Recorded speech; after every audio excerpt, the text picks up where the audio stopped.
আসসালামু আলাইকুম ওরহমতুল্লাহি ওবারাকাতু। আমার প্রিয় বোনেরা, আপনারা সবাই কেমন আছেন? আশা করি আল্লাহ তাআলার অশেষ রহমতে আপনারা সবাই খুব ভালো আছেন।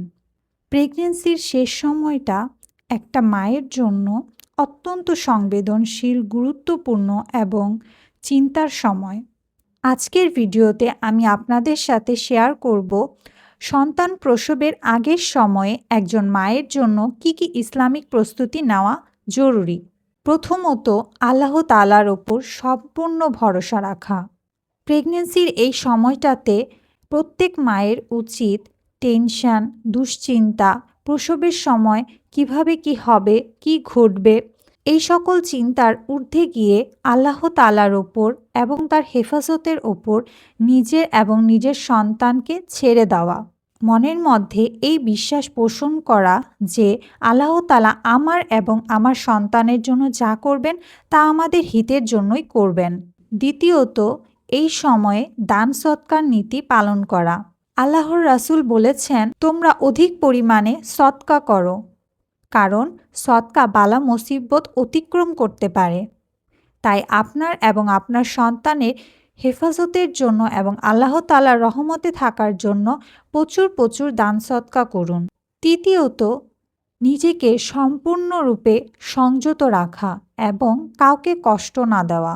রাগ, ঝগড়া, অভিমান এগুলো থেকে অবশ্যই বিরত থাকা, কারণ আমাদের ছোট ছোট আচরণই একসময় অনেক বড় দুঃখ ডেকে আনে এবং মায়ের আচরণের প্রভাবই সন্তানের মধ্যে পড়ে থাকে।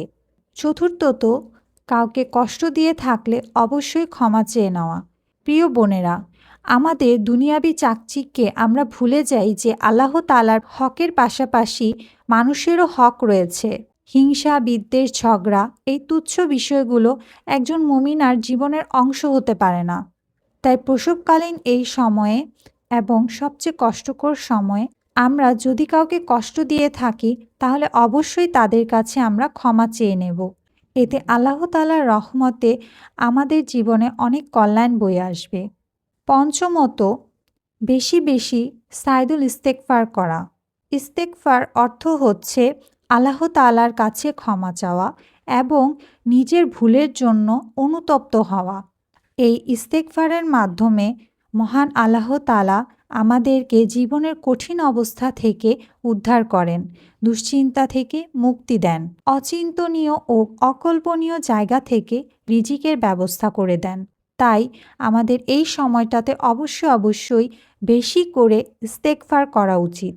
ষষ্ঠত, এই সময়টাতে বেশি বেশি করে ইসমে আজম পাঠ করা। প্রেগন্যান্সির নবম মাস থেকে আমাদের একটি আমল অবশ্যই বেশি বেশি করা উচিত, সেটাই হচ্ছে ইসমে আজম। ইসমে আজম পাঠ করলে আল্লাহ তাআলার কাছে আমাদের দোয়াগুলো খুব তাড়াতাড়ি কবুল হয়। তাই আমরা আল্লাহ তাআলার কাছে এই দোয়াই করব যেন তিনি আমাদের সুস্থতার সাথে সন্তান প্রসবের তৌফিক দান করেন। ৭.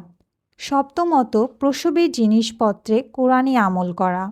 প্রসব ঘরে অথবা হসপিটালে যেখানেই হোক অবশ্যই প্রসবের যেসব প্রয়োজনীয় জিনিসপত্র আছে, যেমন কাপড়, নেকড়ে, ব্যাগ, তোয়ালে, এ সকল কিছু আমরা আগে থেকে আয়াতুল কুরসি এবং ৩ কুল পড়ে বিসমিল্লাহ বলে ফু দিয়ে রাখব এবং সেগুলো পরবর্তীতে ব্যবহার করব। অষ্টমত, প্রসবের সময় বেশি বেশি জিকির করা। সন্তান প্রসবের সময় দোয়া এবং জিকির করা অত্যন্ত গুরুত্বপূর্ণ। বিশেষ করে পড়বেন লা ইলাহা ইল্লা আনতা সুবহানাকা ইন্নী কুনতু মিনাজ জালিমিন। এছাড়া কালেমা তায়বা লা ইলাহা ইল্লাল্লাহু মুহাম্মাদুর রাসূলুল্লাহ। আর সব সময় জিকির করতে থাকবেন হাসবুনাল্লাহু ওয়া নি'মাল ওয়াকিল। এবং এর পাশাপাশি আপনারা আরেকটি জিকির করবেন, সেটা হচ্ছে ইয়া হাইয়ু ইয়া কাইয়ুমু বিরহমাতিকা আস্তাগিস। আমার প্রিয় বোনেরা, আমি জানি প্রেগন্যান্সির এই শেষ সময়টা কতটা চিন্তা এবং সংশয়ের মধ্য দিয়ে যায়, কারণ আমি নিজেও এই সময়ের মধ্য দিয়ে গিয়েছি এবং মহান আল্লাহ তাআলার অশেষ রহমতে খুবই সুস্থ এবং সুন্দরভাবে আমার বাচ্চা প্রসব হয়েছে।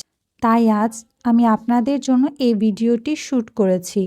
যাতে আপনারাও এই সময়ে অনিশ্চয়তার কাতর না হয়ে আল্লাহ তাআলার রহমত পাওয়ার জন্য যা যা করা যায় তা করতে পারেন। আমি দোয়া করি রাব্বুল আলামিন আপনাদের প্রসবকে সহজ থেকে সহজতর করে দিক এবং আপনাদেরকে সুস্থ এবং সুন্দর সন্তান দান করুন, যারা দুনিয়া ও আখিরাতে আপনার জন্য নেকি বয়ে আনবে। আজ এটুকুই। ভিডিওটি ভালো লেগে থাকলে এবং দ্বীন ইসলামকে ভালোবেসে থাকলে আমার এই ছোট্ট চ্যানেলটিতে সাবস্ক্রাইব করে দিবেন। আসসালামু আলাইকুম ওয়া রাহমাতুল্লাহি ওয়া বারাকাতুহু।